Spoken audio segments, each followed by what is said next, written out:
Hello, podcast listeners. We know podcasts are a great way to catch up on a program that you may have missed on KSJE, and it's provided as a free service of this radio station. But KSJE is now listener-supported, and so while you enjoy this podcast, we hope that you'll also take some time to join KSJE. Become a member today. It's quite easy to do. Just go to our website at ksje.com/support and pick the level of support that best matches your budget. Thanks again for listening. Here's your podcast.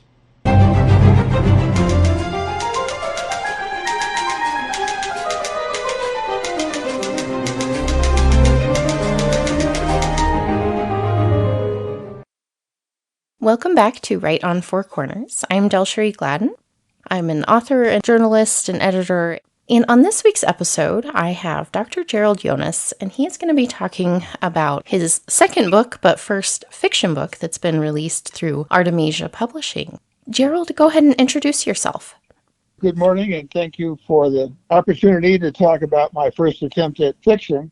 I'll tell you a little bit about myself. Many of the events and characters in this were based on my 60 years of real-life experiences, working on tech challenges, including fusion, many different kinds of weapons, nuclear weapons, etc. And I worked with the private sector, national labs, the government, and serving on congressional committees. What happened was the pandemic forced me to sit here at home doing nothing. So I decided, what the heck, I'll write a book. And so I used a lot of what I experienced, but I mixed it with a lot of exaggeration and humor and satire. And Jeff was kind enough to agree to publish the book. And so I'm happy to talk about it. I was looking up on your website and some information about you, and you have a unique perspective on this topic, having been involved in research into weapons and energy, and you've been a part of some pretty major programs in the history of the United States. Tell us a little bit more about, because you have your first book, Death Rays and Delusions, is more biographical. It talks about some of your real life experiences. And the new book, The Dragon's Claw, is a more fictional version, as you said, with some liberties and making that into a different type of story than your personal experiences. So tell us a little bit about the process of writing that first book and then taking a different view with fictional characters put into some of those situations that you really did live. My first book, Death Rays and Delusions, was a true account of many of my experiences in working for Ronald Reagan. I called myself Ronald Reagan's ray gun. I was asked, after he gave his speech in 1983, about his proposed program to make nuclear weapons impotent and obsolete. I was totally surprised and shocked and amazed and couldn't believe it, because I'd worked in the field of so-called death rays or beam weapons for 20 or more years, and nothing seemed to work. And then he gives this speech that we're going to develop this technology, and we're going to somehow provide a shield against these ballistic missiles. So it turns out I was asked by Harold Agnew, the former head of Los Alamos, to work on a committee to put together a program plan, which we did. And that's where many things that I recount in my book really happened. Many of the events were hard to believe. So I wrote about them in this autobiographical version. But then I figured, what the heck? I can make them even more outrageous and use it in a fictional novel. But it's hard to make some of the events more outrageous than what really happened. It was easy to write. It was probably, I would imagine, kind of a fun outlet to discuss in a different way some of those experiences that you did find a little bit unbelievable. For instance, I don't want to give too much away about the fiction, but in the book, the hero is accused by a slightly nutty reporter of being in cahoots with the aliens and developing technology for the alien spacecraft that we were hiding from the American public. I hate to tell you this, but it's true, it really happened. I was accused by a reporter using my knowledge of technology and helping the aliens, and in fact, we were hiding the alien spacecraft. Now, that's a true story, but I embellished it a bit in my novel. There are many really fun things about my interactions with foreign governments and the United States government that are included in the novel. Slightly exaggerated, or mostly exaggerated. I imagine it's a topic that can get people pretty fired up. There's a lot of strong opinions surrounding weapons research in general, especially when you take it to those higher levels where they can potentially cause great harm and damage. And that's something that you touch on. You bring up some of these more difficult topics in the book. And I'm guessing you did deal with a lot of that in your real life work as well, learning how to have those conversations with both governments or media or just the public in general. I found that I was attacked when I worked in the government and worked with this so-called Star Wars program. Really, the boss was Ronald Reagan. It was his idea. And I was accused of being slightly off base, or maybe very much off base, by both the far left and the far right. And everybody thought I was doing the wrong thing and supporting the wrong thing. And I thought, that's great. I'm right in. I am opposed by everybody. It's got to be pretty much the real thing. What I found is that when I became involved in national level technology development, is that technology was really not that important. Much of the discussions were social, political, economic, psychological. Of course, there was some technology, but it's amazing that many of these problems really are unsolvable. And the outcome depends on the psychology of the participants. In the case of the end of the Cold War, it came down to the interaction between Ronald Reagan and Mikhail Gorbachev. And they two gentlemen were probably the only two people in the world who really agreed to eliminate all nuclear weapons. That was their philosophical approach. And the technology was also important, but it was really about the social, political, and economics of eliminating nuclear weapons. Very people really understood that and still don't understand it today. I think that's very true. It's a very multifaceted issue, and it's hard to, I think, get everybody on the same level of understanding of all of the various components that go into the development, the use, the negotiations surrounding it between the different parties involved. It's hard to imagine being in the middle of that and trying to navigate all of those different sides. Well, there is one technique that I found necessary to navigate the extreme foolishness of the far left and the far right, and that was humor. In fact, I was a bit of a prankster, and I tried to have people enjoy the mess that we were in. There was one person who really appreciated my sense of humor, and that was General Colin Powell, who worked for Secretary Weinberger. He had a good sense of humor, tremendous sense of humor, great guy. Every once in a while, my boss would kind of wish he hadn't, General Abrams would wish he hadn't got involved with me, because sometimes he was the victim of some of my pranks. But if I hadn't used humor, I couldn't remain sane. It was pretty nutty stuff. I bet. I've reflected that in my fiction. So before I jump into more questions about the new book, just give a brief overview of the idea of the story without giving too much away, so readers who haven't had a chance to read it yet kind of get a feel for the story and the characters. The story is about the discovery of clean, cheap, inexhaustible source of energy.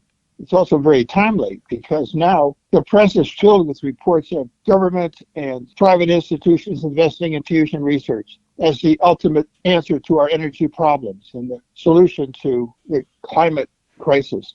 But this is a fictional solution to the energy problem, and that is cold fusion. And now it's called low energy nuclear reactions. And at first that was a hoax, or thought to be a hoax, but now it's actually research is being funded. So the book is all about low energy nuclear reactions, discovery of a new source of energy. Of course, every new discovery in physics also has weapons applications. And so this story is the struggle between those people who want to spend money on the weapon application and the protagonist of the book. The hero of this story, Alec, really wants to apply the technology to the ultimate energy application. But he finds that the big money, the congressional support, the support from his boss, the director of the laboratory, they're really more interested in the weapons application. That's where the money is. So it's a struggle over energy applications versus weapons applications. And the line in the book that's repeated often is technology is like a knife. A knife can be used to butter your bread or slit somebody's throat. And it's the struggle, mental and political and sociological, economic struggle over applying technology. And I think that's, like you said, a very timely discussion. It's been something that's been an issue, I think, throughout history from the time that, technology and weapons came into play. It's particularly timely now with the release of the Oppenheimer movie coming out shortly from Los Alamos. And my book is about Los Alamos. It's all fiction, of course. but it's about the struggle between those people who want to ban the use of nuclear weapons, eliminate the nuclear weapons, or apply it to even more lethal weapons, namely going from the atom bomb to the hydrogen bomb. And Oppenheimer was opposed to going ahead with the hydrogen bomb, and Edward Teller was advocating development of the hydrogen bomb. So that's timely. Another thing that's very timely is the recent discovery at Lawrence Livermore Lab of fusion ignition using the National Ignition Facility. And so that's very much in the papers today. Another one is the controversy about having Chinese employees at Los Alamos who returned to China, and accusations that the Chinese are stealing our intellectual property constantly. And so many of the issues in the fictional book are far more timely than they were even 10 years ago. Absolutely. And I think it's nice that it's presented in a way that I think is accessible to a lot of readers to start getting an understanding of some of these topics in a setting that doesn't immediately fire up those antagonistic discussions that often make it difficult to have a real discussion about a topic. You provide a lot of information within the story through the characters, which I found was interesting because it was a lot of stuff I'm not very familiar with. But it was interesting to learn at least some of the basics about some of these ideas and the different aspects that are involved in the overall process of their development and use. And it didn't feel like it was overwhelming, which was nice because sometimes that can be the case with something that has a lot of technical information in it. And I felt like it gave a good, just kind of basic grasp and understanding of what you were talking about without overwhelming a reader who's not familiar with those topics. What I tried to do was to have a character who really was not a physicist, who would ask questions. And then whoever she was talking, this was the undercover FBI agent, Gabby Stebbins, and who, by the way, everybody, well, I'll ask you, who was your favorite character?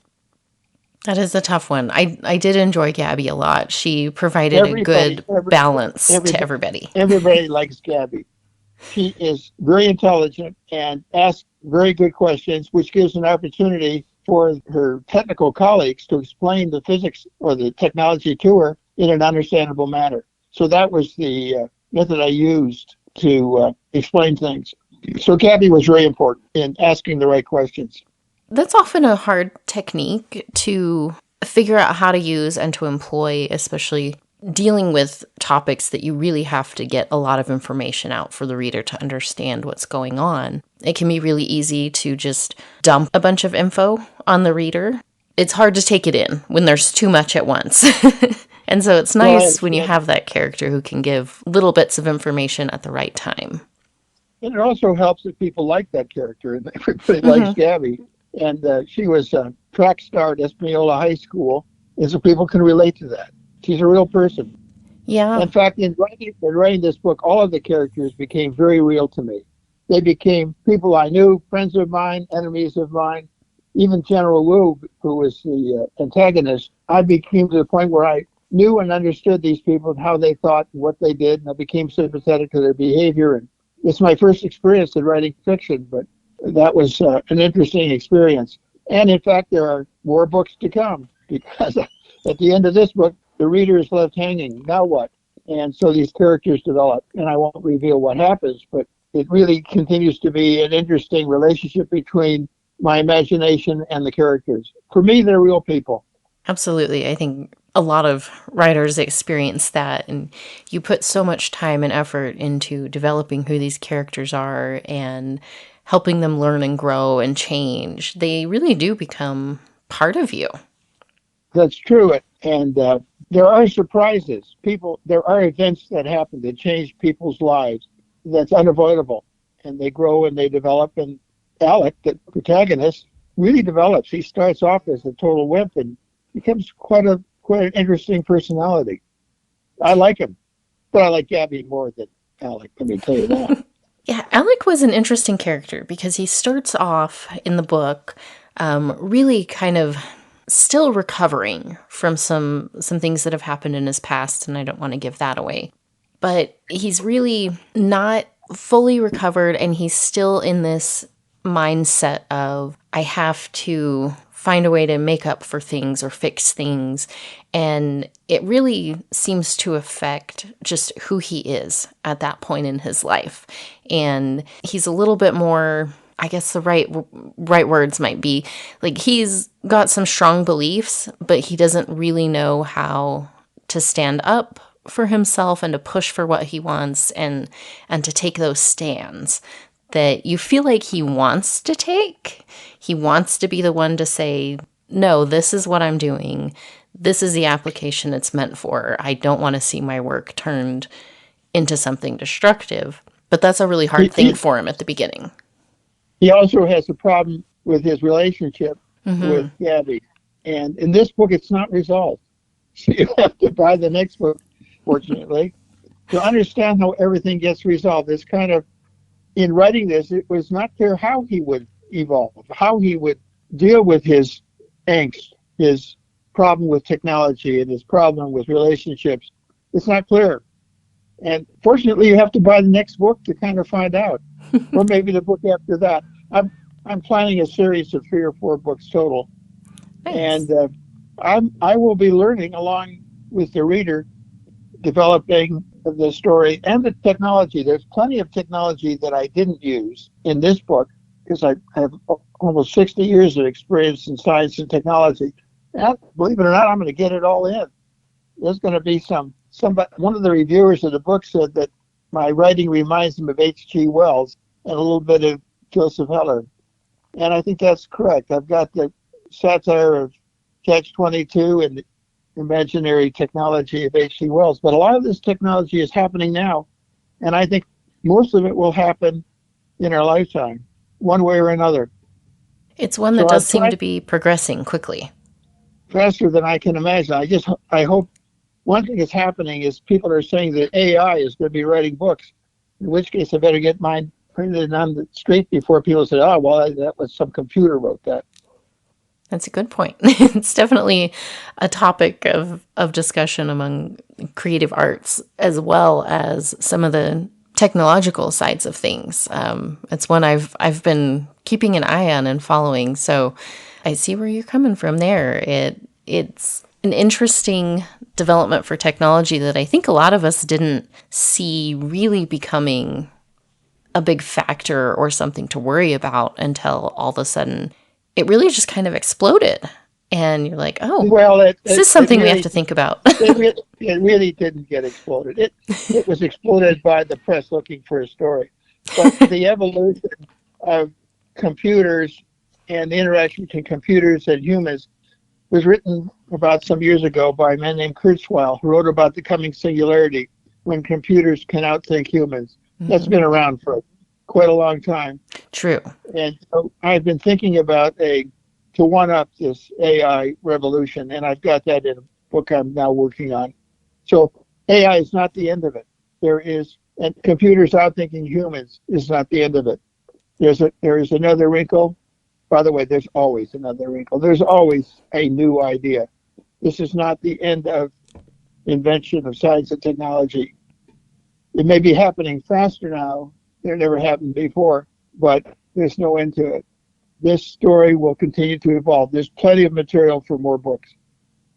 Absolutely, yeah. And I'm glad to hear that you're planning several more. I did want to ask you, with this being kind of your first foray into fiction, what was that process like of learning how to structure the story overall and develop those character arcs? Did you have a background in fiction before you started this, or has this been a new learning process for you? I have to admit this. I have no experience in writing fiction, although many of my critics read my technical articles and accused me of making up stories. But nevertheless, I've written a lot of articles, dozens of articles. When I was in the government working for Ronald Reagan in the Pentagon on a Star Wars program, I had to give speeches practically every other day on this program that was based on Ronald Reagan's notion of how to change the world. And I had a lot of experience in talking to the press and writing articles. It wasn't fiction, but it was unbelievable. I also have written many other published articles on fusion and beam weapons and advanced technology. And in fact, I've been writing a blog called sdiguy.blog, which is available to anybody who wants to get on board and read it. And it is, I like writing. And so for me, I just did what I've always been doing, except I embellished it with characters that weren't real and science and technology that was totally unrealistic. I've never taken a writing course. However, I have to tell you the truth, I have relied on many things I learned as an undergraduate at Cornell University. At Cornell, I was an engineering physics student, but that was a 5-year program. And the reason why it was 5 years instead of 4-year engineering program is 1 year was liberal arts. And so in that extra year, I did a lot of fabulous courses in philosophy and literature and economics. So maybe that was my background. Well, it's great to have that. I think it's nice to have a well-rounded approach to just learning in general.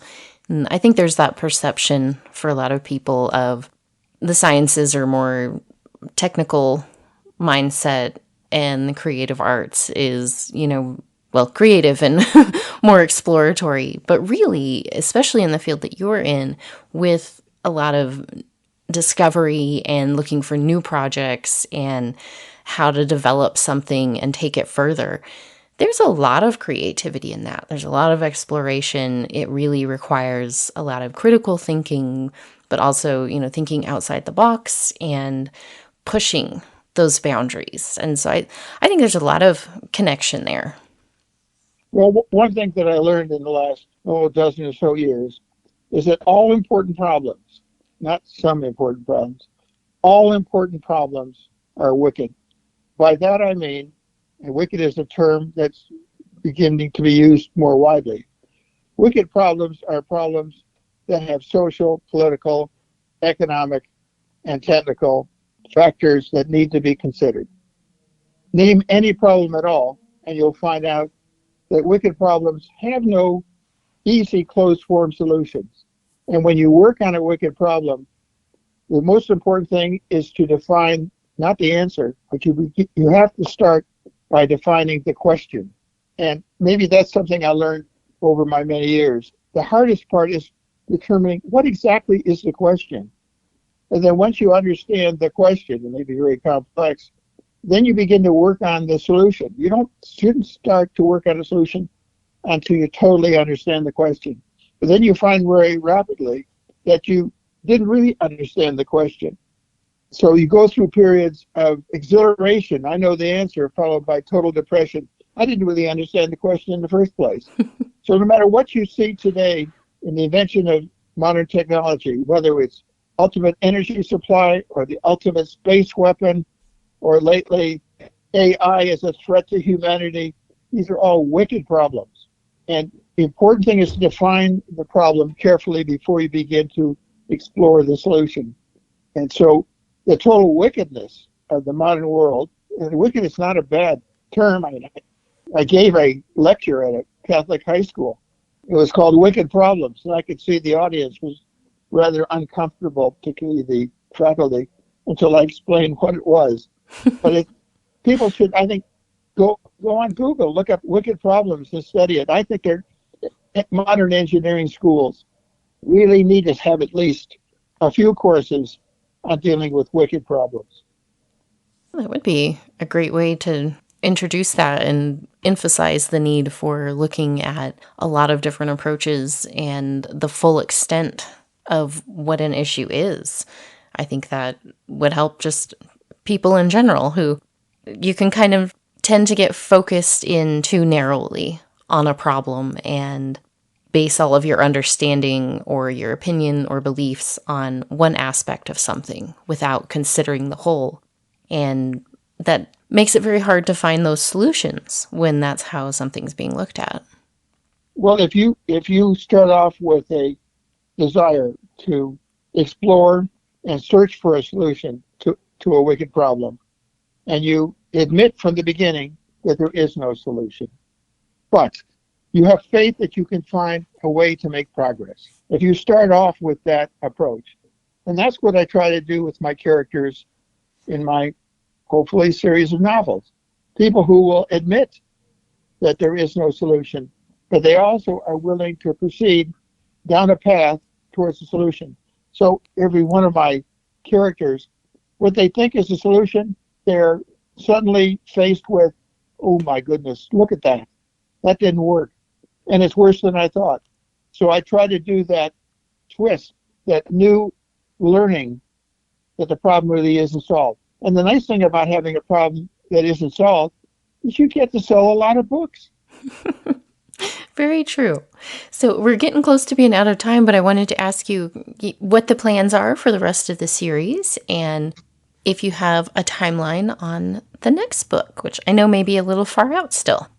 The next book is called The Dragon's Brain, and it's largely about neurological problems that have a solution but don't have a solution, that have problems created by the solution. And the book has already been sent to Jeff Habiger for his review. It's been written, and I'm waiting to see what Jeff has to say. It's already done. Oh, and great. the book after that is also mostly finished. And one thing I've learned is it's hard to finish a novel. It's hard to really bring all the pieces together. And it's much easier to leave the reader hanging and not bring the pieces together, and then you sell another book. So we'll see. I don't know how well this is being received. I hope that the new book, so-called The Dragon's Brain, will be out before too long. It's in the hands of the publisher, who, by the way, I really have to express my gratitude for his willingness to publish this book. What I found early on, I tried very hard to find an agent and to find a publisher before I found, fortunately, somebody interested. But it's almost impossible to publish a book. You've published, and I never figured out how to find an agent. Jeff did not need an agent, so that was important. It's a catch-22. You can't get an agent unless you publish, and you can't publish without an agent. So it's a really tough racket. It is one of those difficult aspects of publishing that we'll see how that evolves over time. There's been a lot of changes in the publishing world in the last decade, especially. It'll be interesting to see how that goes. But well, my first book, Death, Rays, and Delusions, was published by Peter Publishing. If you look at the back of the book, you see the emblem of Peter Publishing. It looks strangely like a Chihuahua, and it really is my dog. Oh, cute. Peter. So when people say, well, who published your first book? I said, my dog, the Chihuahua, Peter. He's very, very understanding. Unfortunately, he passed away, which is very sad. Oh, so I have to have a real publisher, but I can always go back to Peter Publishing if I have to. But it's really nice to have help from Jeff. He was great help. Well, good. I'm glad that's been a good experience so far. And as we wrap up, I just wanted to remind readers that the book is called The Dragon's Claw by Dr. Gerold Yonas, and that's through Artemisia Publishing. And Gerold, where can people find you online to stay up to date on your writing and your other projects? Okay, so I have a website. My daughter told me I needed a website. She knows the business. It's called projectzbooks.com, and that's where I will keep the readers informed. Also, I have a blog, sdiguy.blog, and those two are ways that I communicate with whoever's interested in what I'm thinking. Great. All right. Well, I encourage readers to stop by your website and your blog and learn a little bit more about you in the book. And I look forward to seeing the next one. I'll have to keep in contact with you and Jeff to find out when that next publishing date is, and we'll chat again. Thank you. I really enjoyed talking to you.